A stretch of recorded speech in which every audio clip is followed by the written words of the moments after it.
Bienvenue dans Ici Vérif pour séparer le vrai du faux sur les réseaux.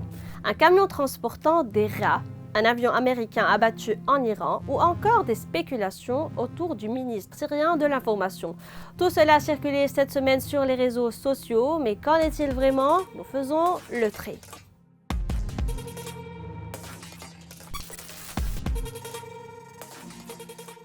On commence avec l'inquiétude et la peur suscitée par le hantavirus. Alors que des informations faisaient état de contamination et de décès liés au virus à bord d'un navire, une vidéo a circulé sur la plateforme X montrant un camion roulant sur une route chargé de dizaines de rats prétendument dans le but de propager le virus.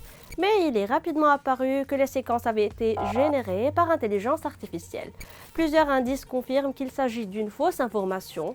La taille anormale des rats, la disparition soudaine de certains d'entre eux devant la voiture qui filme la scène, ainsi que le fait que le véhicule poursuive sa route sans ralentir ni tenter clairement d'éviter les animaux. L'outil Hive Moderation a détecté une forte probabilité d'utilisation de l'IA dans cette vidéo. On continue avec la montée des tensions entre Washington et Téhéran. Une vidéo a circulé sur les réseaux sociaux montrant un avion américain de type E-10 endommagé après une nouvelle attaque iranienne. Là encore, la vérification a révélé des signes évidents de génération par intelligence artificielle. L'outil Hive Moderation l'a confirmé avec un taux élevé. La vidéo provient d'un compte TikTok spécialisé dans les contenus de guerre. Les images semblent s'inspirer d'un incident réel plus ancien, survenu le 8 avril 2003, lorsqu'un A-10 Thunderbolt 2 avait été touché par un missile sol-air SA-16 au-dessus de Bagdad lors d'une mission d'appui aérien.